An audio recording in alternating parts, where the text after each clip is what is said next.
Assalamualaikum warahmatullahi wabarakatuh. Halo semuanya, berjumpa lagi kita di acara Indo Progress TV, Road to Election, Jalan Menuju Pemilu.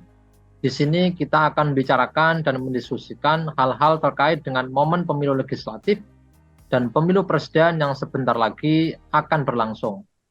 Melalui acara ini, kami berharap bisa membantu kawan-kawan gerakan progresif, terutama gerakan rakyat, terutama gerakan buruh, untuk mengambil posisi dan sikap politik terkait dengan peristiwa politik 5 tahunan ini. Nah, dalam kesempatan kali ini, saya Roy Murtado sedang didampingi oleh sahabat kami, Bu Amalinda Safirani, seorang akademisi UGM, dan juga ada sahabat kami, Bung Muhammad Ridho, aktivis akademisi yang sekarang juga sedang bersiap-siap untuk membela rakyat masuk dalam gelanggang pemilu elektoral melalui Partai Buruh. Nah, dalam kesempatan kali ini kita akan mendiskusikan dua hal penting dalam percakapan kita yang mungkin juga seringkali diabaikan. Pertama adalah soal hasil survei indikator yang menunjukkan rendahnya elektabilitas Partai Buruh. Ini menarik sekali karena ada Bung Ridho, aktivis dan sekaligus anggota Partai Buruh yang akan memberikan tanggapan ya atau pandangan terkait masalah ini. Dan yang kedua nanti kita akan bahas soal ketegangan di kawasan Asia Pasifik antara China dengan Amerika. Yang kita tahu Amerika juga sudah dapat pangkalan di Filipina. Nah, dua hal tadi yang akan menjadi diskusi kita kali ini.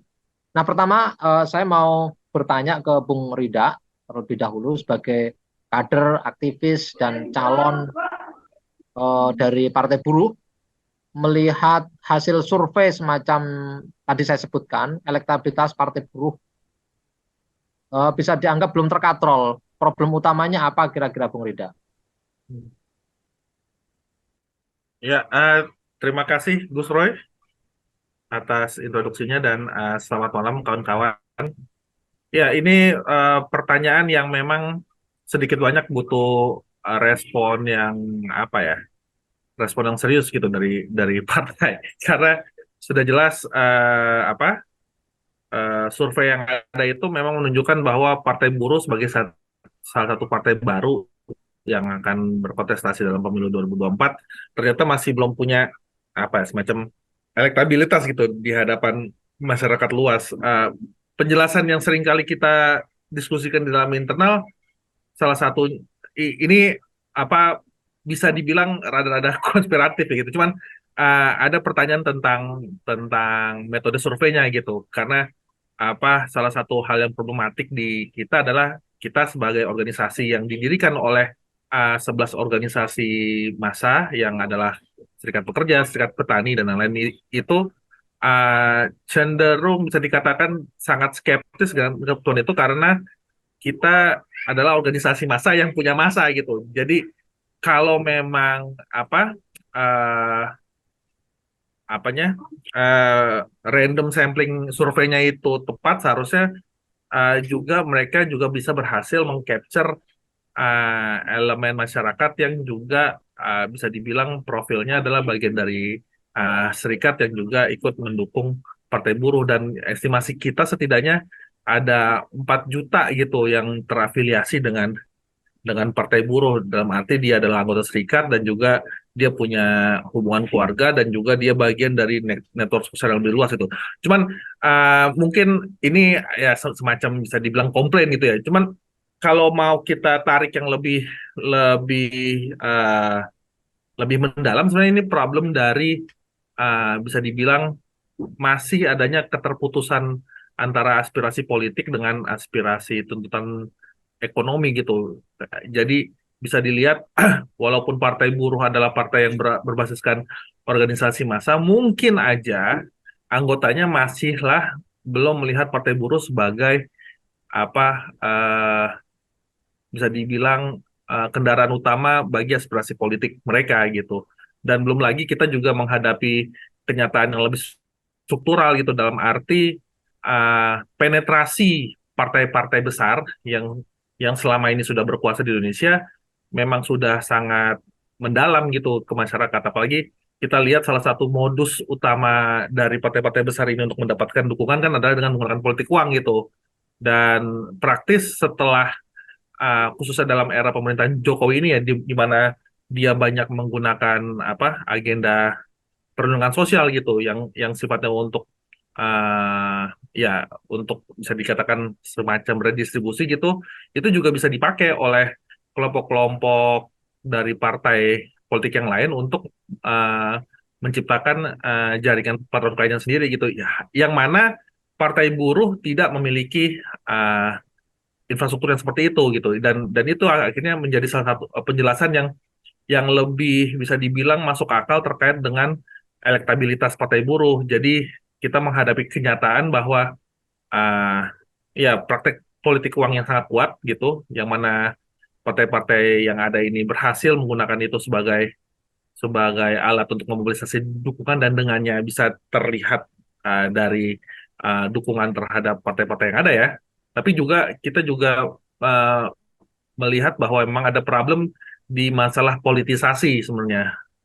Kita nggak bisa menganggap bahwa walaupun partai buruh didirikan oleh organisasi massa, uh, anggota dalam organisasi ini dengan sendirinya dia akan menjadi mengapa ya, mengafiliasikan kepentingan mereka secara politik ke partai buruh gitu, dan ini adalah problemnya gitu, dan mungkin saya bisa berhenti di sana, Gus. Jadi penjelasannya ada problem struktural ekonomi politik, politik uang, dan juga problem depolitisasi yang kuat, dan sepertinya partai buruh sampai sekarang belum memiliki resep yang efektif untuk mengadres dua masalah besar ini. Ya, ya, makasih Bung Ridho. Tiga hal tadi itu ya yang Bung paparkan. Tapi kalau Hmm. buat simpelnya, gampangnya kalau saya sendiri sih ya wajar lah namanya Hmm. partai baru gitu. Jadi ya apalagi Ya, dibandingin ya, dengan partai-partai yang sejak awal memang didukung oleh para bohir. Ini kan partai buruh ya, ini ya, kan nggak ada bohir. Kelihatan calegnya aja ini redup gitu kan, lampunya redup gitu. ya, ya, ya, Partai partai tanpa bohir itu yang pertama. Jadi saya bukan mewajarkan tapi ya lumrah gitu. Yang kedua, tapi memang nggak mudah ya untuk mendorong politik kelas, terutama menuntut ya. negara untuk memberikan pelayanan. Kalau tagline-nya Partai Buruh itu mendorong negara kesejahteraan gitu. Ya nggak sulit, apa itu nggak mudah bahkan bagi kalangan kelas Hmm. pekerja. Jadi kalau mendorong menaikkan elektabilitasnya dengan isu-isu semacam itu, saya pikir nggak laku, kecuali Bung Ridho jualan isu agama, Bung Ridho apa gitu itu kayaknya lebih mudah itu. Ya, Atau ya, backgroundnya Bung Ridho nih dorong itu, oh salah satu ya, caleg dari Partai Buruh ini orang yang pinter ngaji ya gitu-gitu ya, pro NKRI harga mati ya gitu, itu mungkin lebih mudah ya, juga. ya. Oke, Mungkin kalau juga Mbak Gus, Linda bisa gimana? bisa juga ya. Mbak Linda melihat elektabilitas Partai Buruh ini. Ya, makasih Gus Roy. Saya kira saya setuju ya, namanya partai baru, eh, baru juga di launching tahun lalu ya, dalam waktu yang sangat singkat. Maksud saya sangat wajar kalau nggak belum populer gitu. Eh, tapi kalau kita lihat ini kan dari tiga lembaga survei ya, Populi Center, Indikator, sama Kompas. Kalau dilihat dari yang lebih rendah tuh udah lumayan gitu loh. Sama-sama startnya nih ya, sama-sama startnya dari awal, dari belum lama gitu. Itu Partai Buruh ya paling atas gitu, 0,5 ya kalau versinya apa namanya Populi. Terus kalau versinya Indikator itu sambil saya lihat datanya, 0,0 ya kalau yang Indikator itu lebih jelek lagi. Ada versi yang lain itu berapa tadi ini saya lihat. Ya sebenarnya sekali lagi saya setuju Gus Roy, ini fenomena yang sangat wajar gitu ya. Dan dia juga nggak terlalu jauh dengan PSI kalau pakai versinya Kompas, Populi Center 0,5 PSI. PSI udah dua kali ikut pemilu gitu, sehingga menurut saya itu wajar juga. Tapi kalau kita lihat lagi datanya Populi Center itu terus meningkat sebetulnya dari mulai Oktober, Februari, sampai terakhir itu Mei 2023 gitu ya.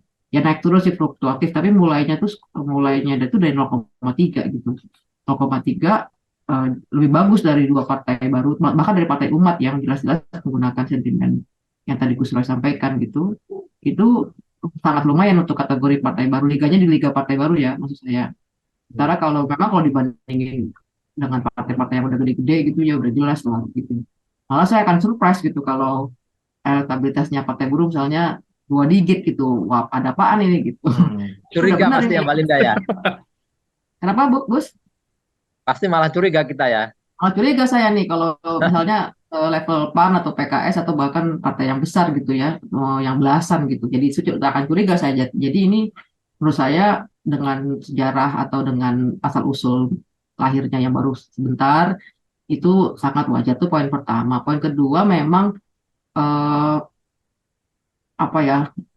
Saya kira partai buruh kan kalau dilihat dari cek jumlah buruhnya itu sendiri ya, kalau misalnya kita lihat data itu kan memang nggak besar kan. Kalau ini data 2015 ya, itu total total anggota serikat seluruh Indonesia itu 2,5 juta. Terus kalau diverifikasi data lagi-lagi data agak lama ini 1,6 juta gitu. Jadi sementara kalau kita mau lewati partai buruh kan target paling minimnya kan melewati ambang batas kan yang 7%, 4% itu yang berarti Enam setengah dia juta. harus merupakan 6,5 juta gitu. Nah, 6,5 juta dengan saya kita simulasikan buruh semua pilih partai buruh ya, itu tetap kurang dan itu kan sebetulnya melatari kenapa partai buruh kemudian juga menggandeng elemen-elemen organisasi masyarakat, organisasi warga kerja rumput lain tadi Bung Rido sampaikan gitu. Karena emang kalau dia hanya fokus di isu-isu terkait ini nggak nyanda itu nggak bisa kita ngatrol ke sampai lolos pada abang batas pemilu yang tinggi sekali yang 4% gitu. Sehingga kemudian harus dilebarkan dan memang bisa jadi juga soal tadi metode surveinya ya samplingnya seberapa representatif dia sudah juga apa namanya menjangkau gitu ya yang juga justru menjadi basis pendukung partai buruh ini gitu. Itu nomor dua. Nah, nomor tiga saya kira benar ya bahwa garis bawah tadi Bung Rido itu memang sejauh ini pemilu di Indonesia itu ya pemilu yang belum programatik gitu. Programatik dalam pengertian yang langsung terkait dengan apa sih yang kita butuhkan dalam kehidupan sehari-hari gitu. Programatiknya lebih pada yang bersifat besar-besar, misalnya infrastruktur seperti yang dilakukan oleh rejim sekarang dan partai pendukungnya gitu ya. Sementara yang isu ketenaga kerjaan itu masih sangat minor gitu, nggak pernah kita dengar dalam apa namanya kampanye-kampanye sebelum-belumnya legislatif maupun presiden itu ya secara spesifik fokus pada topik ketenaga kerjaan gitu. Dan ini juga bukan istilah populer. Kalau di Indonesia kan memang pemilu itu masih dilambangkan dengan pesta ya. Pesta itu berarti kemudian diiringi juga dengan praktek-praktek vote buying yang biasanya yang dimiliki oleh partai-partai besar dan caleg-caleg dengan sumber daya yang tinggi gitu. Itu dua hal yang tidak dimiliki oleh apa namanya partai buruh gitu. Jadi memang ini saya kira PR-nya ya yang butuh sampai kita ada waktu sampai dari bulan Juli sampai Januari gitu ya sekitar 6 bulanan gitu Januari. yang harus digenjot banget ini supaya paling enggak yang di basis akar apa organisasi pendukungnya dulu lah gitu yang menjadi fokus. Syukur-syukur kalau bisa meluas pada misalnya anak muda yang memang saat ini juga terdampak ya dari proses neoliberalisasi sektor ketenaga kerjaan gitu di mana tandai dengan casualization of work gitu ya kerja-kerja yang tidak ada jaminan yang sangat settle untuk kesejahteraannya. Itu gitu, Gus Roy 3 poin. Terima kasih. Ya, makasih Mbak Linda. Berarti nggak apes-apes banget ya Mbak lah ya, kalau diukur dari partai-partai kecil itu ya, terutama Partai Umat. Saya kaget terus terang dari data Mbak Linda tadi itu dibandingin Partai Umat kita lumayan ini. Iya, Padahal udah Partai lumayan banget Umat ini. jelas, padahal jelas jualannya itu jelas ada tokohnya, ada figurnya gitu. Ya paling nggak Reformasi loh, Bung. paling nggak Tokoh yang versi reformasi. versi Populi Center ya Gus. Kalau yang versi Kompas, versi Indikator Heeh. memang di atasnya, di bawahnya Partai Partai Umat gitu. Tapi menurut saya yang menarik itu yang di apa yang dirilis oleh Populi Center itu yang di atasnya Partai Umat. Ya, ya, ya. Tapi saya setuju ya tadi itu bahwa partai dengan agenda programatik semacam partai buruh ini juga nggak sederhana ya dalam lanskap Ya, politik kita itu nggak mudah, butuh pendidikan politik yang panjang.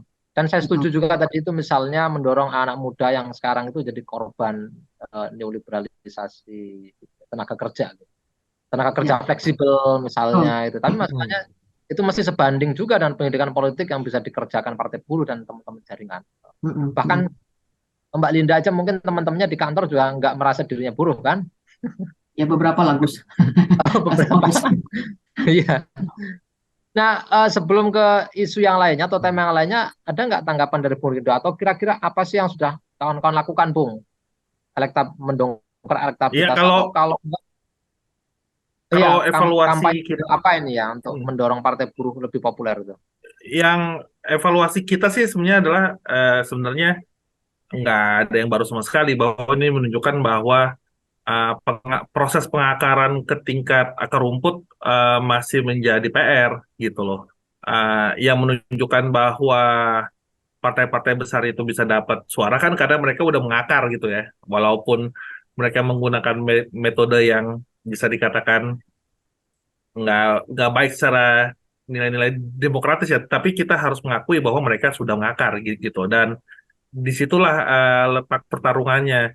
Nah, problem terbesar dari partai baru yang berasal dari serikat adalah karakter keserikatannya ini eh, masih terlalu kentara, dalam arti begini, agenda-agenda mobilisasi yang diupayakan pada awal-awal ini ya, awal-awal katakanlah Januari gitu itu masih mengupayakan mobilisasi yang sifatnya terbatas di anggota sendiri gitu. Dan dengan adanya temuan apa elektabilitas yang selalu di angka nol ini menunjukkan bahwa justru itu harus didorong lebih lebih maju gitu, dalam arti mobilisasi yang selama ini terbatas di anggota harus mulai diperluas ke elemen-elemen masyarakat yang lebih luas gitu. Dan ini juga menjadi apa salah satu orientasi strategis yang akan diusung Partai Buruh. Makanya kemarin 5 Juni kemarin Partai Buruh memutuskan untuk melakukan mobilisasi dengan isu yang bukan cuman lagi Omnibus Law yang sifatnya sifatnya bisa dibilang ekonomisme urusan serikat ya, tapi juga isu seperti presidensial threshold dan juga apa parliamentary threshold yang yang lebih merupakan isu-isu politis gitu, yang harapannya adalah bisa menggait aspirasi massa di luar konstituen tradisional serikat pekerja gitu. Karena kita melihat tiga isu ini sebenarnya adalah isu kerakyatan yang saling ikat mengikat ya. Kenapa akhirnya ada Omnibus Law? Tentu itu dikondisikan oleh sistem pemilu yang bisa dikatakan sangat diskriminatif kepada kekuatan politik rakyat gitu. Dia hanya bisa memberikan kesempatan kontestasi kepada kekuatan-kekuatan besar yang udah ada gitu.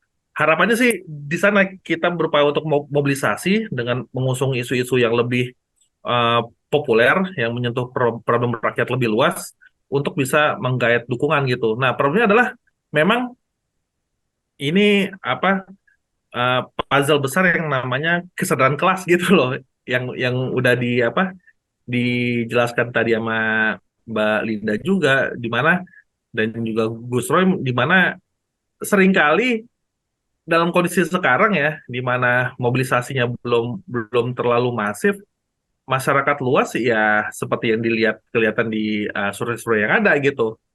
40%, sorry, 50% ke atas bahkan ya popularitas Jokowi sangat sangat tinggi itu bisa sampai 70% kalau nggak salah, yang menunjukkan bahwa secara opini publik masyarakat puas gitu dengan kepemimpinan Jokowi ya. Cuman kan ini kan sebagaimana kita yang udah belajar survei ya, ya ini kan sebenarnya uh, deskripsi aja gitu, deskripsi dari peta uh, peta preferensi orang yang dalam kondisi di mana situasi politik relatif stabil. Kita bisa melihat bahwa yang penting didorong di tengah stabilitas preferensi ini tentu adalah perlu ada terobosan gitu, dan harapannya adalah dengan kita melakukan mobilisasi terhadap tiga isu kita bisa mendorong adanya keterbukaan preferensi gitu, karena udah jelas kalau kita ngomongin secara real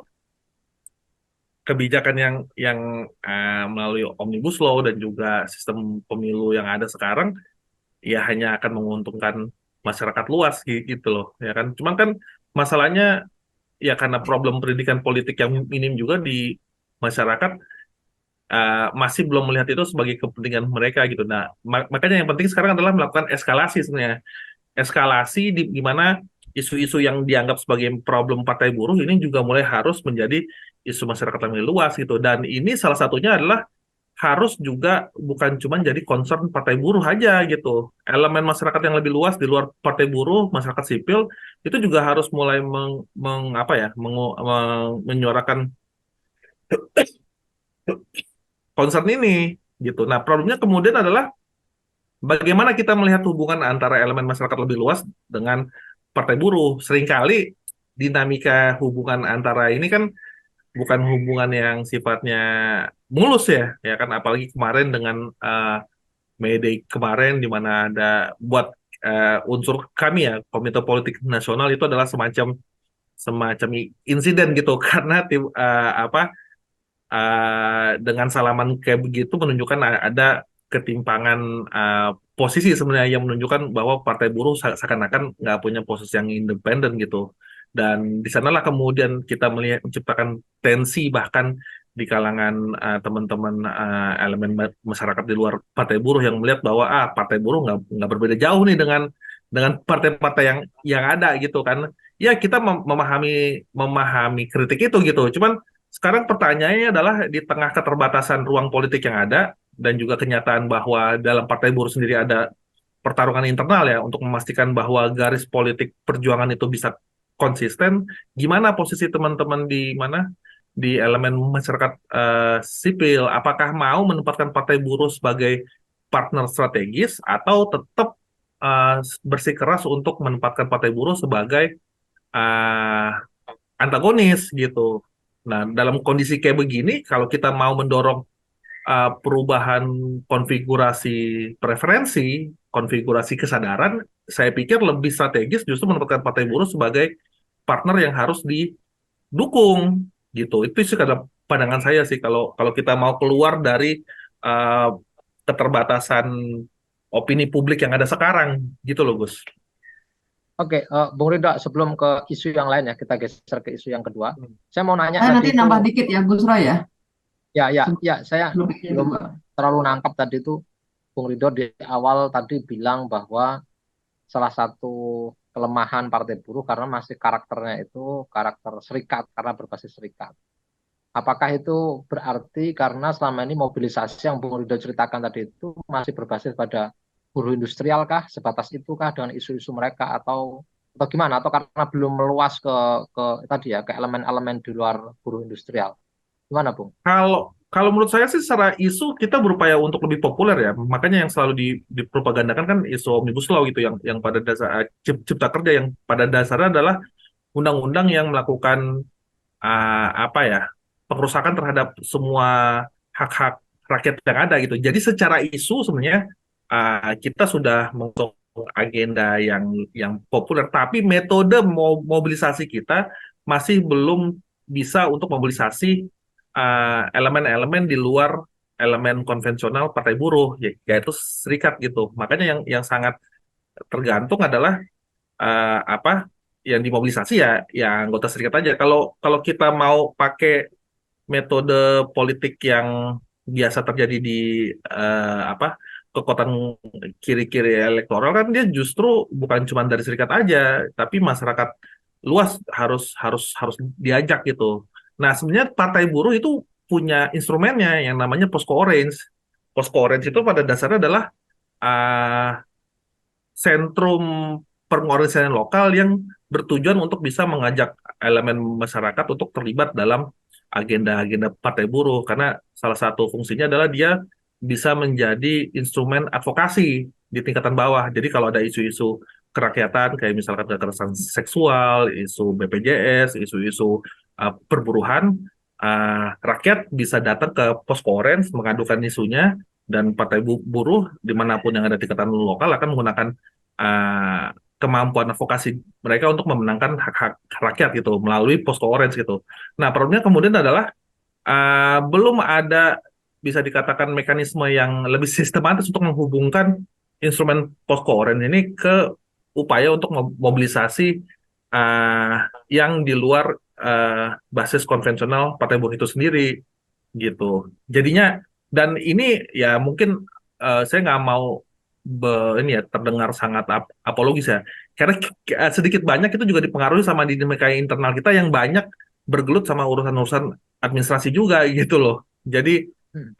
banyak kawan ya apalagi terkait sama pendaftaran ini ya. Setelah bulan Mei itu banyak dari kita yang disibukkan dengan urusan-urusan pendaftaran yang bisa dikatakan cukup rumit gitu kan. Belum lagi urusan konsolidasi internal kita, urusan ideologisasi, urusan pendidikan, urusan banyak hal lah yang memang dengan pengalaman partai buruh yang bisa dikatakan partai baru ya cukup memakan waktu, tenaga dan banyak hal gitu. Jadi eh ya kita udah untungnya kita udah bisa mengidentifikasi masalahnya sih. Tinggal kemudian bagaimana mencari solusinya supaya masalah ini bisa diselesaikan itu yang memang sedikit banyak butuh waktu yang lebih ini. Cuman garis strategi utamanya kita udah putuskan bahwasanya untuk bisa mendorong lebih jauh mobilisasi di luar basis konvensional partai buruh, ya kita harus menggunakan tiga isu itu, tiga pencabutan cipta kerja, pencabutan threshold parlemen dan threshold presiden, ambang batas presiden, gitu Gus Roy. Ya, ya, menarik itu tadi itu. Terutama cerita Bung Rida soal posko orange tadi itu. Mudah-mudahan itu Ya. bisa menjembatani antara basis konvensional partai buruh dan elemen-elemen di luarnya. Dan ya Ya. berharap sih nggak jadi semacam posko-posko yang lain-lainnya itu, Bung. Yang loreng-loreng kan. Ya. Tempat ronda Nggak, cuman itu mabuk-mabuk kan. ya kalau untuk urusan mabuk-mabukannya mungkin enggak ya, cuman itu kita juga harus sedikit banyak belajar dari mereka justru karena itu adalah ruang sosialitasnya gitu. Sosialitas kolektif yang terjadi di lokal itu ya harus harus dikasih ruang gitu, dan saya pikir keterbatasannya itu justru itu advokasi semata nggak mencukupi sebenarnya. Harus ada effort yang lebih lebih programatik terkait sama pendidikan politik gitu loh. Jadi kalau dalam pandangan saya ya perlu ada posko orange itu bukan cuma jadi ruang advokasi tapi juga jadi ruang edukasi gitu loh. Di mana orang-orang yang datang setelah mereka dimenangkan isu-isu kerakyatannya ya diberikan pendidikan politik itu tentang hak-haknya, dan harapannya dengan metode itu kan justru kita bisa membypass metode pencarian dukungan lewat politik uang kan gitu. Dan saya pikir problemnya di sana karena kebiasaan serikatnya masih sangat kentara ya. Kesadaran tentang mendorong agenda advokasi jadi edukasi itulah yang kemudian masih memerlukan waktu kalau pandangan saya. Ya, ya, ya, ya, menarik, menarik. Hmm. Ya, kalau mau kawan-kawan buruh mau bikin posko di rumah saya bolehlah, posko orange nanti. Siap, siap, siap. Ya, Mbak Linda silahkan nambahi. Ya, saya kira yang tadi Ridho sampaikan itu memang kan konsekuensi dari arah gerakan yang bergeser ya dari pabrik ke publik. Saya pernah nulis satu artikel pendek soal itu, di mana dari segi materi kampanye juga sudah harus berubah atau bergeser. Kemudian dari sisi strategi juga sudah harus lebih kaya karena jangkauannya itu publik gitu. Publik itu berarti ya bukan cuman buruh gitu, bukan semua pekerja gitu. Nah, ini kan yang menurut saya memang eh, saya belum lama ini dari Bekasi juga apa namanya ngelihat itu memang masih struggle teman-teman untuk bisa mengadaptasi liga baru ini ya, liga pabrik ke liga publik gitu. Nah, itu saya kira lagi-lagi dengan pendeknya waktu ini dari sejak berdiri sampai ke pemilunya gitu yang nggak ada 2 tahun itu memang real gitu loh, dan kelihatan dari kajian saya belum lama di Bekasi gitu memang gagap teman-teman, dan itu lagi-lagi sesuatu yang wajar ya. Kalau kita bandingin sama PDIP ya, Golkar yang umurnya udah berapa puluh tahun gitu ya memang nggak sebanding gitu. Satu itu, nomor dua itu soal apa namanya masukan juga sebenarnya buat teman-teman partai buruh ya, termasuk Bung Ridho di sini gitu. Penjangkauan atau penjangkauan ke saya terus terang merasa yang anak-anak muda di luar apa namanya serikat gitu ya, tapi mengalami apa yang dialami oleh pekerja yang juga beranggota serikat itu banyak gitu. Saya nggak tahu apakah sudah mulai ada penjajakan secara formal mungkin udah ya, tapi model pengorganisasian menjangkau yang sifatnya aktif. Kalau Posko kan pasif kan dia di situ, tapi kemudian belum secara aktif menjemput bola gitu, mendekatkan pada calon pemilih. Dan memang itu juga another struggle karena memang logistiknya, apa namanya energinya itu luar biasa gitu yang dibutuhkan untuk untuk bisa punya jangkauan pada eh, elemen publik tadi ya, warga negara biasa gitu, akan bukan hanya pekerja gitu. Nah ini yang lagi-lagi dalam konteks partai baru ini tuh sangat-sangat berat gitu. Dan kalau teman-teman untuk kita ingat ya, komparasi dengan PSI dalam 2019 tuh mereka semua main media gitu, nggak ada di grassroots. Dan elektabilitas itu kemudian atau membuat mereka populer gitu. Populer itu kemudian kerekam oleh lembaga survei jadi tinggi gitu. Padahal nggak ada akarnya di bawah itu nggak ada gitu. Apa namanya itu jadi sementara saya menduga mungkin di akar itu berjalan gitu ya. Tapi nggak kerekam atau ini poin lain ya bahwa kayaknya kayaknya mungkin partai buruh perlu punya semacam desk komunikasi yang kerjaannya itu ya mempopulerkan gagasan-gagasan partai gitu ya ke publik yang lebih luas, yang bisa mungkin bisa tertarik dengan platform gitu ya. Nah di sisi lain kan menurut saya ada bias media juga, ini pemberitaan-pemberitaan soal partai buruh itu kan nggak, paling kan jarang saya ngelihat yang lebih positif gitu. Kali dalam beberapa hal Ya. yang jelas ya.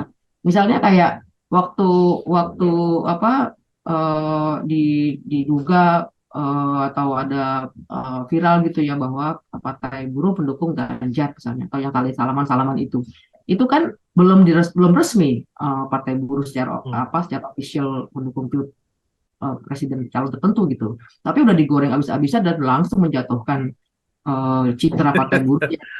Iya kan, Ya. no, itu waktu itu kan yang dia langsung dianggap wah Hmm. ngapain malah apa sama pendukungnya Omnibus Law gitu. Padahal itu belum resmi dan Hmm. apapun yang sudah direspon oleh Partai Buruh nggak ada gunanya gitu. Sehingga ini kan apa ya, Ya. peran-peran media yang juga sangat sentral gitu dalam mempopulerkan satu atau Hmm. dua partai itu sangat-sangat kritikal gitu. Dan menurut saya udah bias banget pemberitaan-pemberitaan soal, apalagi setelah apa namanya, salah satu pendukung Partai Buruh Andi Gani kemudian nyebrang ke tempat lain. Waduh, itu kan habis banget itu. Dalam beberapa periode dugaan saya ketika kita lihat ya, yang turun naik tadi itu Ya. Ya. elektabilitas Partai Buruh itu kan sangat terkait dengan event-event tertentu gitu. Yang di bulan Hmm. Maret itu 0,4, April 0,3 menjelang Hari Buruh gitu ya, baru naik lagi 0,5 gitu. Hmm. Itu sangat sensitif media itu, dan kemudian membuat media dalam Ya. arti Ya.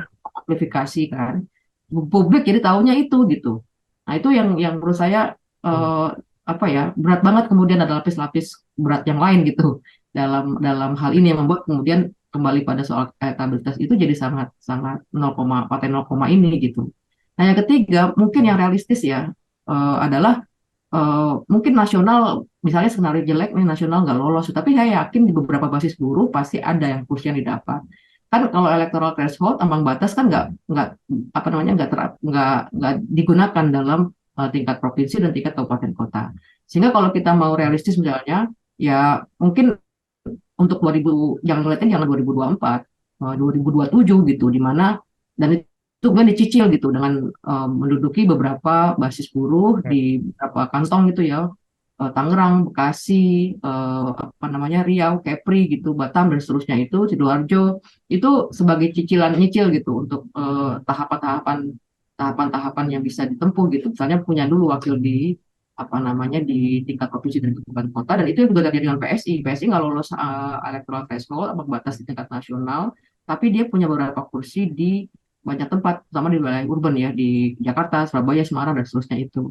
Nah, bayangan saya sih mungkin misalnya nih skenario terburuk kayak gitu ya, meskipun tentu saja kita berharapnya bisa lolos threshold gitu ya, 6,5 juta gitu. Tapi at least ya kalau menurut saya dengan udah munculnya keberanian teman-teman ini bikin partai dengan yang mahal dan ribet itu saya kira saya cukup yakin ya di level di tingkatan yang lebih lokal itu bisa dapat lah beberapa, karena itu memang basis gitu.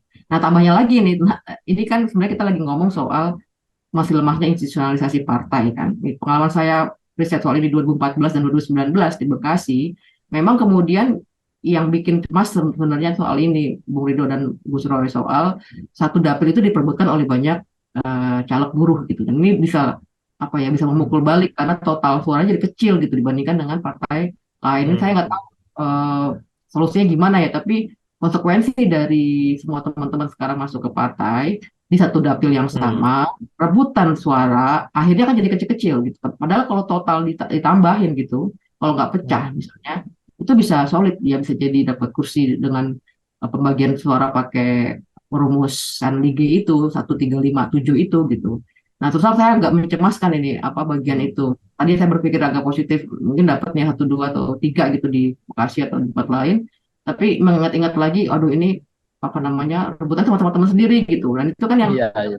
dalam beberapa hal itu memang Hmm. masalah dalam sistem terbuka itu begitu. Sistem pemilihan dengan sistem proporsional terbuka gitu, Ya. di mana memilih memilih apa namanya Hmm. memilih partai dan memilih orang gitu, karena orangnya jadi pecah suaranya, sehingga ya emang ini dilema gitu. Makanya dalam Hmm. beberapa hal itu untuk partai baru sebenarnya lebih cocok untuk tertutup ya, karena jadi kumpul suaranya gitu di satu atau dua orang, dan itu akhirnya menyelamatkan kursi. Hmm. Mungkin itu tambahan saya, Gus Faiz. Ya, ya, makasih. Yang terakhir tadi itu ya, kebayang juga ya kalau rebutan apa itu suara gitu di Ya. antara teman Mm-mm. sendiri. Mm-mm. Ya, sebelum ke topik yang Ya. kedua, saya menanggapi sedikit tadi itu. Saya kira juga setuju saya dengan Mbak Linda ya soal dari pabrik ke publik gitu. Makanya ini nggak main-main. Jadi kalau masih tergagap ya lagi-lagi wajar. Ini Mm-mm. ujian untuk menjejel tadi itu investasi politik untuk pemilu ke depan. Jadi nggak patah semangat ya Bung Ridho ya kira-kira begitu. Karena Ya. memang nggak itu ya nggak sulit apa itu nggak mudah sorry nggak mudah emang dari biasanya advokasi di publik terus go publik itu keluar dengan elemen-elemen di luar isu-isu yang Hmm. sedang selama ini diadvokasi atau dikerjakan kawan-kawan. Apalagi figurnya belum muncul ya. Ini figur yang penting banget loh di Indonesia ini. Oh. Mm-mm. Figur Hmm. makanya emang harus kayak semacam bikin kursus atau menyiapkan calon pemimpin maksudnya partai buruh begitu. Ya. Nah, ke topik yang kedua, kita akan diskusi soal yang juga nggak kalah pentingnya dengan isu nasional, yaitu tentang ancaman perang antara China dan AS. Isu ini akan menjadi salah satu aspek yang sangat menentukan siapa capres yang bisa melayani kedua kekuatan global yang tengah bersaing saat ini dengan ketat. Tempo hari saya selintas saja sebenarnya melihat media sosial gitu soal China, Amerika, dan juga melihat berita-berita internasional. Ya antara khawatir nggak khawatir, tapi yang jelas memang belum jadi percakapan yang menarik dalam pemilu 2024, terutama di antara para calon presiden atau calon legislatif ya, yang mau masuk dalam gelanggang elektoral 2024. Tapi netizen ini, Bung Ridho, agak Ya. ngeri-ngeri ini karena kemarin setelah berita memanasnya China dengan mana ini dengan Amerika, Amerika. nggak hanya soal ini ya adu kekuatan militer di Asia Pasifik, terutama di isu reunifikasi China yang mau Soal Taiwan. mengambil Taiwan gitu. Nggak hanya Hmm. itu, orang orang jadi mengait-ngaitannya lebih jauh ini. Oh, ini kita emang butuh pemimpin yang kuat. Nggak ada lain kecuali mereka yang pernah memimpin pasukan. Begitu itu. Apalagi kemarin Prabowo dia pidato Hmm. ngasih proposal Ya, perdamaian ya. untuk Ukraina Hmm. dan Rusia gitu yang dianggap lelucon oleh Ukraina gitu. Tapi banyak Hmm. juga anak-anak muda yang komen di medsos ya. Saya lihat di YouTube di beberapa berita itu. Hmm. Inilah yang cocok, yang kuat gitu. Kira-kira gimana Bung Ridho melihat situasi Hmm. semacam ini? Ya, ini juga apa jadi problem juga gitu karena di khususnya gerakan rakyat belum punya posisi yang sedikit banyak kok konsensus gitu terkait sama Cina Amerika ini ya gitu. Karena ada yang ngelihat bahwa ini dua dua setan yang nggak perlu di engage gitu ya.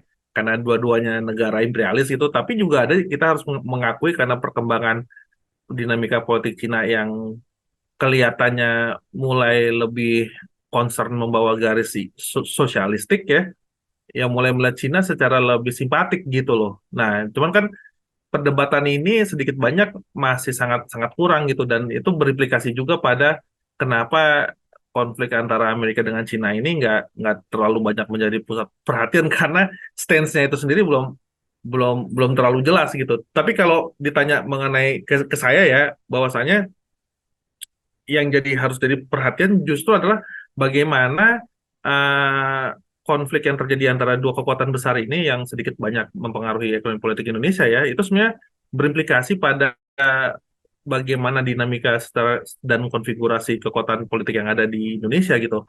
Harus diakui sedikit banyak rezim Jokowi sekarang memang sangat taktis gitu dalam menggunakan konflik ini untuk mendorong kepentingan mereka gitu. Di satu sisi mereka khususnya di bidang militer ya, karena konflik dengan Cina dia semakin punya insentif gitu untuk menggunakan konflik ini untuk mendapatkan dukungan militer dari Amerika. Tapi di sisi lain konflik Cina Amerika juga digunakan juga oleh Jokowi untuk memperkuat agenda-agenda ekonomi gitu. Itu yang yang akhirnya kita bisa menemukan pada bagaimana agenda infrastruktur Indonesia ini sedikit banyak itu didukung oleh investasi Cina gitu kan. Dan saya pikir ya itu yang perlu kita punya pembacaan yang lebih sistematis dalam memahami pragmatisme ini karena pragmatisme ini setidaknya menunjukkan pada mau diarahin kemana sih ininya apa kapal yang namanya Indonesia ini dan arah dari kapal ini tentu akan menentukan pada bagaimana kemudian rezim siapapun nanti yang akan terpilih ya itu akan menempatkan dirinya di hadapan gerakan rakyat gitu dan saya pikir udah mulai kelihatan clue-cluenya gitu bahwasanya di tengah ketidakpastian apa ekonomi karena masalah konflik ini negara mendorong agenda-agenda industrialisasi gitu. Cuman kita nggak bisa ekspektasi industrialisasi gaya-gaya tahun 70-an 80-an gitu yang negaranya punya agenda sendiri gitu. Justru agenda industrialisasinya ini coba sangat inline gitu dengan agenda pasar global gitu. Makanya kalau kalau dilihat gitu saya ambil contoh ya industrialisasi berbasis apa ekstraksi nikel ya itu kan uh, Indonesia kan bikin konsorsium perusahaan baterai nasional kan. Hmm. Nah, salah satu elemen dari perusahaan baterai nasional itu yang diberikan ruang yang cukup besar adalah Mahaka Group gitu yang adalah elemen elemen swasta gitu kan. Dan itu yang harus jadi perhatian kita gitu. Jadi penetrasi kekuatan oligarki di tengah ke apa ya ketidakstabilan ekonomi politik ini eh, bisa sedikit banyak akan masuk ke ruang-ruang yang tidak pernah kita duga sebelumnya dan saya pikir penting bagi kita untuk semakin sensitif dengan konflik yang ada karena nanti kita juga bisa melakukan pembacaan mengenai arah politik ini akan kemana. Kalau kita punya pembacaan yang lebih jelas, tentu akan membantu kita untuk bisa merumuskan agenda-agenda perjuangannya seperti apa. Mungkin itu aja Gus. Ini mungkin masih sangat abstrak ya, cuman itu yang saya pahami terkait sama konflik yang ada sekarang ini. Ya, tapi tadi pertanyaan begini, Bung. Kira-kira penting nggak? Ini kan debatnya perlu pemimpin yang bisa melayani dua kekuatan. Indonesia kan selalu klaimnya, saya sendiri bukan hubungan internasional, ya, tapi dalam percakapan publik yang sering kali kita dengar kan begitu. Jadi kita butuh pemimpin yang kira-kira itu bisa melayani dua giant ini, dua kekuatan. Apalagi dengan gaya-gaya non-bloknya Indonesia sebenarnya nggak ngambil posisi apapun itu kan, nggak mau ngambil sikap intinya kan, mau ngambil untuk dua belah pihak itu. Mau ngambil Kira-kira untuknya benar. Ya, kira-kira ini misalnya juga tahun Pilpres, Bung. Sorry. Misalnya di Pilpres besok itu kira-kira wacana-wacana semacam ini bisa dongkrak suara nggak sih? Menurutmu? Menurut Bung? Saya nggak lihat dia punya imbas langsung. Cuma setidaknya wacana-wacana ini membantu kita untuk bisa merumuskan mengenai apa yang harus dilakukan uh, apa yang akan berkuasa nanti ketika melakukan politik luar luar negeri. Cuman yang saya apa sesali dari debat kita tentang ya katakanlah ya kayak isu Ukraina Rusia ya. Seringkali kita ngelihat bikin apa ya kita dukung dukung siapa gitu. Padahal problemnya bukan bukan di sana ya gitu. Ya saya mungkin ini mungkin posisi yang bisa kontroversial buat banyak teman-teman. Cuman saya lihat proposal Prabowo kemarin menurut saya cukup bagus gitu. Ini mungkin akan dituduh wah sangat sangat pro Rusia gitu kan. Proposal yang yang bisa mendorong agenda apa genjatan senjata pragmatis mungkin perlu didukung gitu loh. Karena perang itu mau mau seperti apapun ya problematis gitu. Nah, problemnya kan kemudian adalah kita mau agenda agendanya ini seideal mungkin atau sepragmatis mungkin gitu. Kalau kalau saya dengan belajar ilmu hubungan internasional justru yang paling realistis adalah yang paling pragmatis kan gitu. Jadi saya bukannya pro Prabowo gitu, cuman yang perlu kita bangun diskusinya sekarang adalah ya sekarang proposal mana yang paling bisa didorong secara realistis di tengah ya problem ini juga harus harus diadres ancaman dalam konteks agresivitas NATO yang semakin jadi-jadi ya, dan juga di sisi lain semakin besarnya peluang adanya apa ya decline of American Empire gitu loh. Itu yang harus jadi concern utama dari gerakan rakyat sekarang. Gimana kita mau mendefinisikan problem Rusia Ukraina ini dengan kerangka itu gitu. Jadi ya emang pada dasarnya akan banyak benturan ntar dalam dalam debat ini. Cuman kita sedikit banyak harus punya posisi yang firm untuk menempatkan bahwa kepentingan nasional kita mau kita definisiin seperti apa, definisiin. Cuman kalau saya pikir sih sejauh ini ya politik luar negeri Indonesia cukup bagus ya, dalam arti dia berupaya untuk tetap mempertahankan agenda bebas aktifnya sepragmatis mungkin gitu loh. Jadi yang jadi pertanyaannya adalah posisinya mau kemana gitu kan. Dan itu Oh yang ya ya. sebenarnya Ini ya harus di tengah posisinya di tengah dijawab konflik sama tadi itu ya. ya. Kalau di banyak negara Amerika Latin yang progresif dia udah ambil positioning yang clear bahwasanya mengambil jalur beraliansi dengan Cina dengan harapan membangun agenda sebutan mereka yang multipolar gitu. Asumsinya adalah kekuatan imperialisme ini di bawah Amerika dan NATO harus mulai di undermine, pengaruhnya harus dikurangi secara bertahap gitu. Nah, apakah itu yang mau jadi agenda gerakan rakyat Indonesia? Belum lagi apakah itu yang akan dipilih oleh pemerintah Indonesia gitu. Itu kan hal yang berbeda ya. Cuman setidaknya ya itu harus mulai jadi perbincangan di kita sendiri gitu. Karena sedikit banyak semua problem internal nggak bisa lagi eh, dilihat terisolir dari masalah luar kan Ya gitu. ya ya ya. Saya dalam banyak hal setuju ya Bung ya soal mengakhiri perang meskipun banyak Hmm. kritik juga Prabowo lupa bagaimana dia menyerang Timur Leste waktu itu. Ya oke Ya. soal itu ya. Nah sebelum ke Mbak Linda Hmm. ini saya pikir perlu Bung Rida juga memberi tambahan eh, apa ya penjelasan soal tadi itu bahwa China trajektorinya menuju lebih sosialistik. Pada aspek mana Kak Bung bisa melihat Hmm. itu? Mungkin bagi teman-teman kita nggak ngikutin soal dinamika ekonomi politik Cina, pembangunan Cina di kawasan dan sebagainya bisa paham.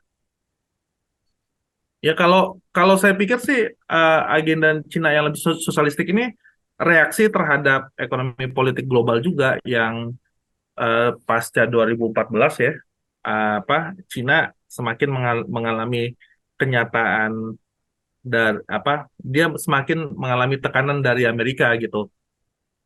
Kemampuan mereka untuk bisa melakukan yang disebut dengan revolusionasi kekuatan produktif ya lewat koordinasi negara itu dianggap sebagai ancaman bagi Amerika kan gitu, dan itu akhirnya diiringi lagi sama faktor-faktor lain gitu kayak apa COVID, krisis finansial dan lain-lain gitu, dan itu sedikit banyak melihat di apa dipahami oleh the so-called the ruling class di Cina yang adalah dipimpin oleh kelas yang adalah dipimpin oleh Partai Komunis Cina adalah semakin penting untuk bisa membangun kemandirian di dalam negeri gitu. Makanya segera setelah adanya tekanan ini kita bisa menemukan pada bagaimana peralihan kekuasaan dari Jiang Zemin ke mana?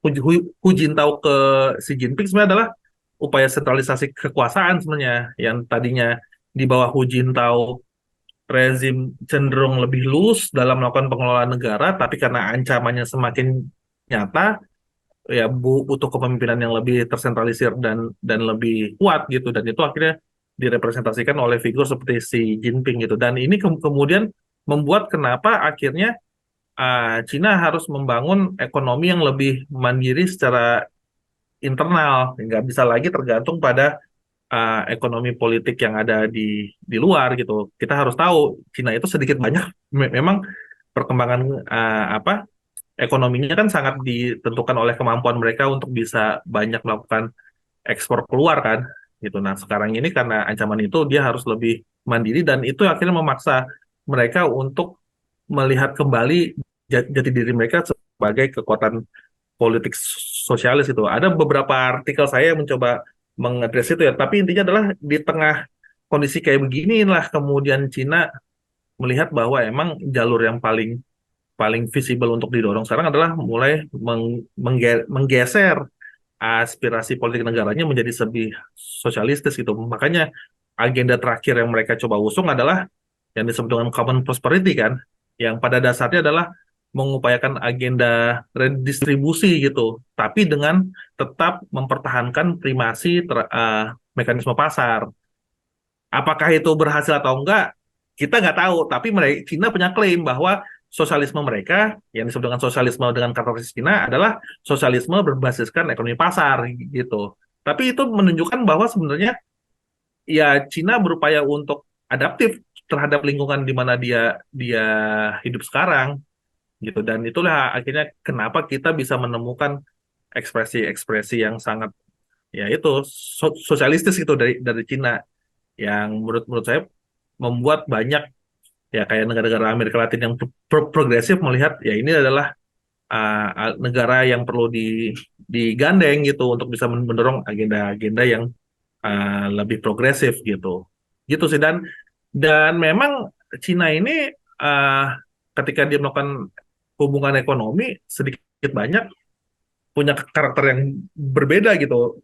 Kalau bikin kerjasama sama Cina nggak perlu serumit dengan bikin kerjasama dengan Amerika Serikat karena Amerika Serikat selalu dengan yang disebut dengan term and condition apply gitu. Selalu ada adjustment structural program di balik setiap agenda kerjasama ekonominya itu nggak berlaku sama Cina. Cina sangat pragmatis sekali kalau mau terima Ya. bagus, kalau nggak ya seperti apa negonya. Jadi itu yang akhirnya juga membuat kenapa banyak negara-negara khususnya negara-negara yang underdeveloped ya yang mengalami masalah pembangunan ya lebih senang berhubungan dengan Cina gitu loh. Ya, ya menarik. Meskipun terus terang Bung Ridho, dalam benak saya ini masih sulit ya. Cina sebagai factory of the world ini juga Halo? dalam beberapa Ya. catatan yang saya baca itu sistem kerja bagi buruh industrialnya juga rumit ya. Bahkan ada yang namanya 996 itu. Hmm. Jadi 9 jam jam 9 pagi masuk jam 9 malam selama Ya. 6 minggu, 6 hari gitu. Itu kan sangat memeras Hmm. kondisi kerja buruh ya.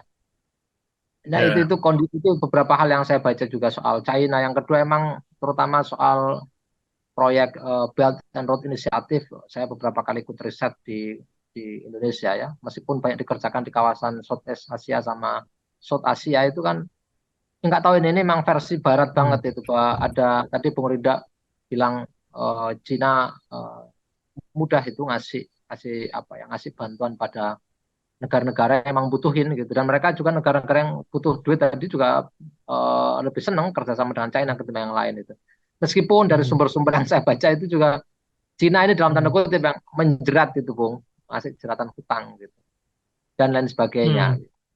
Nah, tapi ini soal lain lah. Tapi beberapa hal yang Bung highlight tadi itu menarik ya, bahwa Hmm. ada tendensi bahwa trajektori pembangunan China itu menuju lebih sosialistik.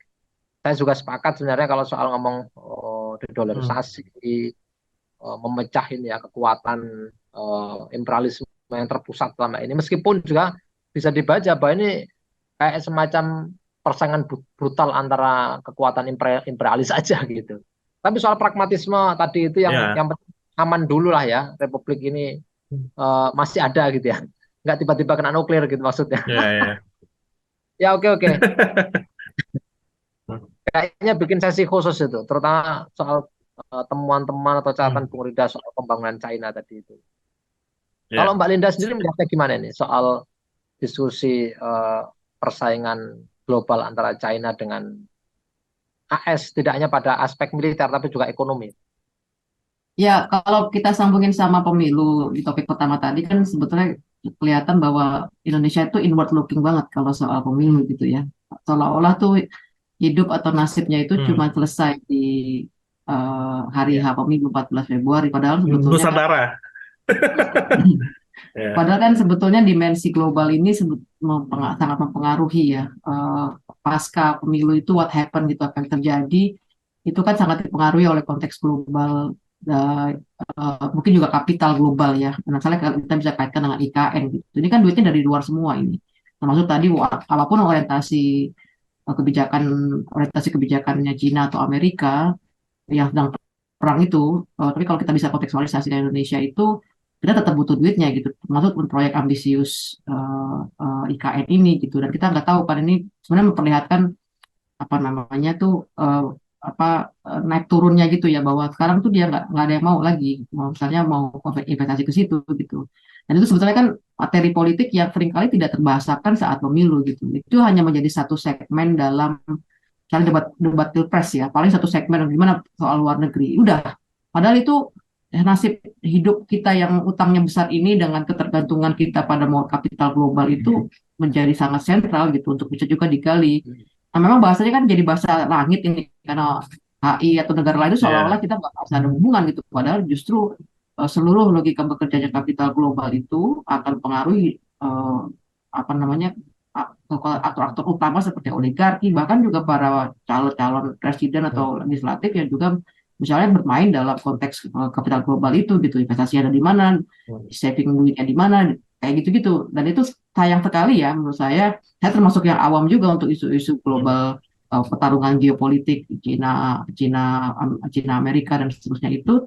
Cuman tetap feeling saya itu dia kayaknya perlu ada gitu yang membahasakan secara lebih sederhana ya, what happen, apa sih yang terjadi kalau misalnya Cina lebih dominan daripada Amerika terkait dengan politik domestik gitu. Ini kan nggak pernah ada yang bisa yang membantu kita memahami gitu betapa betapa Hmm. basis material dari semua cerita ekonomi Indonesia itu juga sangat tergantung dari apa yang terjadi di tingkat global, termasuk Ya. perang Ukraina gitu misalnya. Nah, ini kan yang missing gitu dalam diskusi kita dalam topik pertama tadi ya.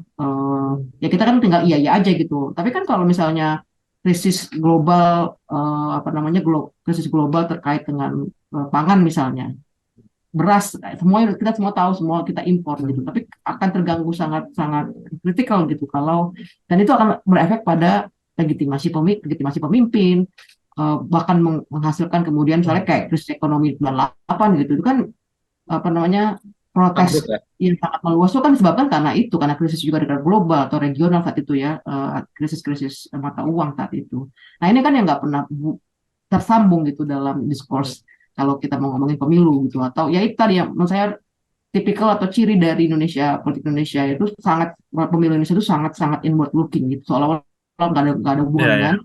tingkat global itu yang sangat sangat sangat gimana ya, padahal sangat kesambung gitu. Ini kan salah satu jagoan atau satu yang ditaruhkan dalam Pilpres 2024. Ini kan soal IKN misalnya. Dari mana tuh duitnya?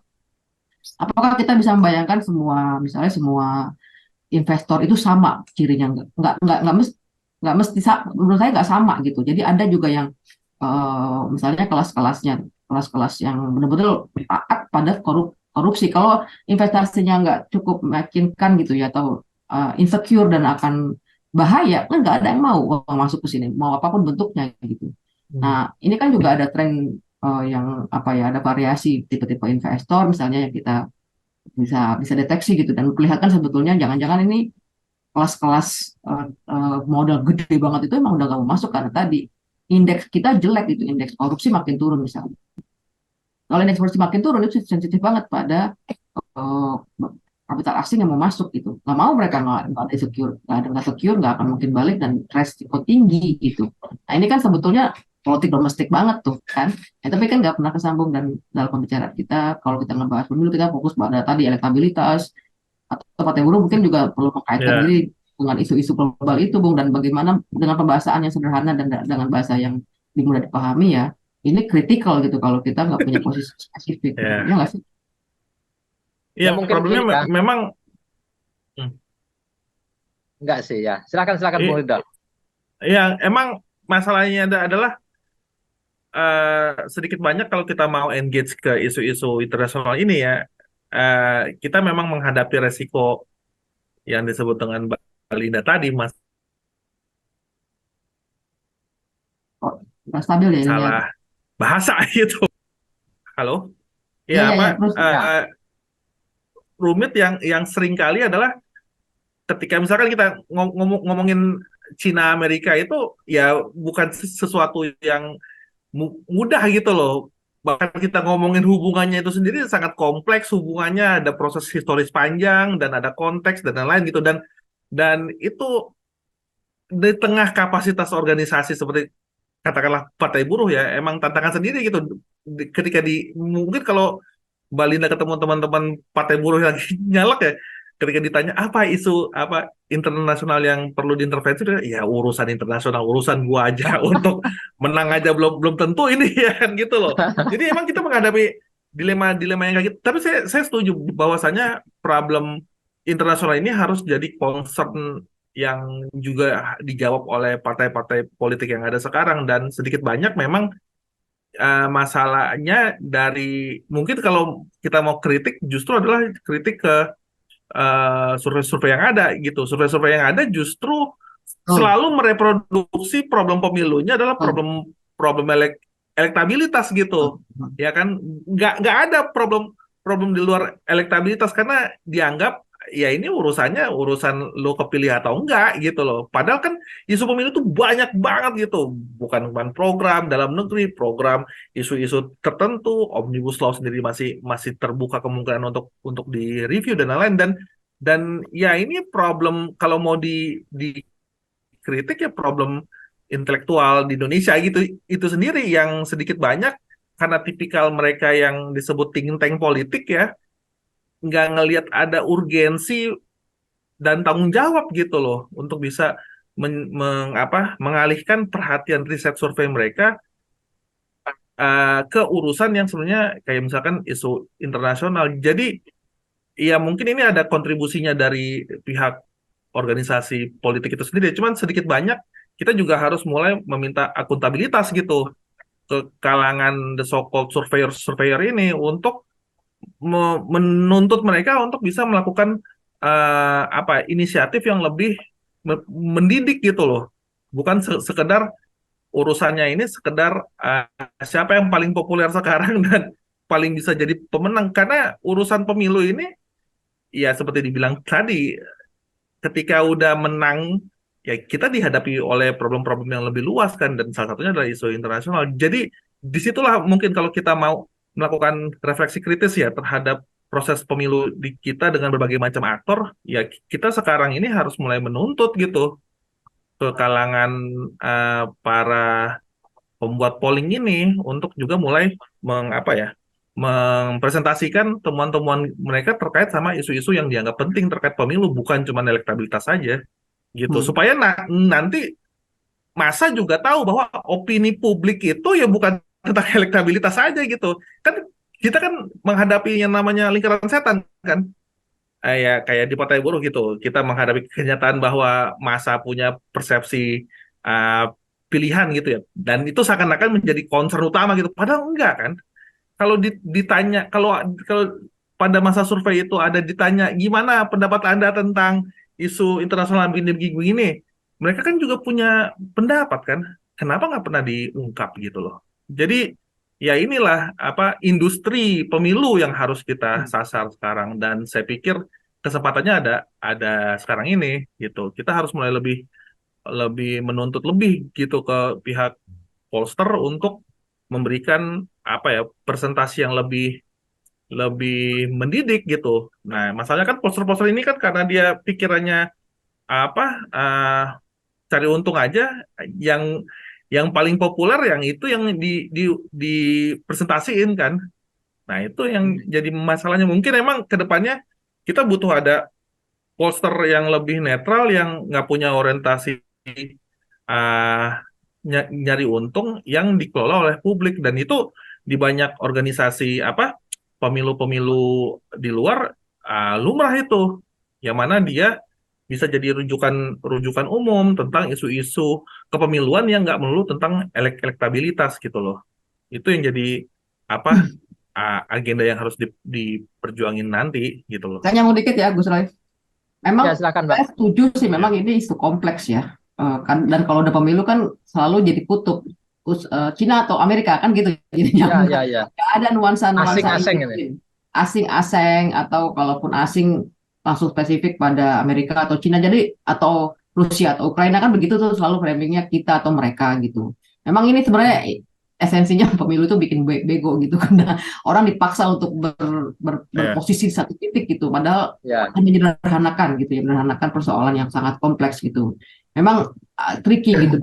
Kebayang itu lah ngapain sih gue mikirin urusan internasional wong upahnya masih rendah gitu. Cuman kan sebetulnya kalau framing tadi bisa lebih apa ya, lebih kontekstual dan lebih day to day gitu ya, lebih pada langsung terkait sama kenapa upah murah itu karena rejimnya ini semua cerita global gitu-gitu. Saya ngebayangkan framing itu menjadi kunci memang. Cuman mengkaitkan ini yang memang ya tadi menggarisbawahi poin saya bahwa ini orientasinya domestik banget gitu udah politik, termasuk juga tadi saya setuju lembaga-lembaga surveinya itu justru mereproduksi kan yang jadi penting bagi yang media clickbait kan yang ini elektabilitas ini rendah 0, sekian liganya ini liganya itu gitu. Jadi memang ya ini another PR dan perlu diomongin lagi kesempatan kali Gus. Terima kasih. Ya, ya, ya. Tapi ya, intinya tadi ya, saya kira isu global nih, geopolitik global, sama yang lagi rame ini, China versus Amerika ini penting banget. Saya setuju. Apapun itu, pasca pemilu kita menghadapi situasi real. Kalau ada turbulensi global di sektor pangan, keamanan, kita juga nggak baik-baik saja. Nah, mungkin juga nggak tahu, saya berandai-andai nih, kenapa kok fokusnya di Nusantara tadi, kata Bung Rido, atau apa itu, percakapannya itu nggak beranjak gitu ya. Seperti Mbak Linda tadi itu bilang inward looking gitu. Mungkin juga emang kapasitas calon presidennya, terutama Mbak ya, terutama pilpres emang nggak sampai ke sana gitu. Dan mungkin ya ya ada. nggak menguntungkan untuk elektabilitas politik. Tapi finally setelah dengerin Ridho ngomong, kayaknya emang Mbak Linda ya, kita butuh pemimpin kayak Ridho gitu, yang soleh gitu kan, yang bisa yang bisa menjelaskan problem rakyat, problem ekonomi, geopolitik global. Paling nggak ngerti lah, meskipun masih diturunkan ya, masih diturunkan pada level grassroots itu bisa terima dengan Hmm. baik. Bung, kalau mau nyalek, nyalek ya, bukan nyalek ya, kalau mau nyalon presiden 2029 saya dukung lah. Oke, karena ini terkait waktu, Bung Rido sama Mbak Linda, diskusi dua hal tadi, dua isu tadi itu, saya pikir akan kita sudahi. Dan ini tadi acara Road to Election kali ini, jalan menuju pemilu yang digelar oleh Indo Progress TV. Mudah-mudahan diskusi semacam ini bermanfaat buat kita semuanya, terutama kawan-kawan yang masih optimis bahwa mengubah negara ini nggak hanya simbolisasi saja, nggak hanya jargon-jargon saja. Real ini itu keadaan sosial bagi rakyat Indonesia. Seluruh rakyat Indonesia itu benar-benar terwujud. Gitu. Ya, sekarang melalui Partai Buruh, nanti juga Min. partai-partai yang lain bisa tampil ya. Nah, mudah-mudahan ini Ya. bermanfaat untuk kita semuanya, nggak hanya Bung Ridho, Mbak Linda, tapi kita semuanya, terutama kawan-kawan yang tadi itu masih punya mimpi mengubah situasi yang nggak adil menjadi lebih adil. Nah, kawan-kawan, saya ingatkan lagi, terutama teman-teman yang sering nonton IPTV, jangan lupa untuk subscribe dan juga ngirim tulisan komentar, kritik, dan usulan ide-ide yang penting atau topik-topik penting yang bisa kami angkat dalam perbincangan di acara Road to Election ke depan selanjutnya. Terima kasih. Wallahul muwaffiq ila aqwamit thoriq. Assalamualaikum warahmatullahi wabarakatuh. Salam sejahtera bagi kita semuanya.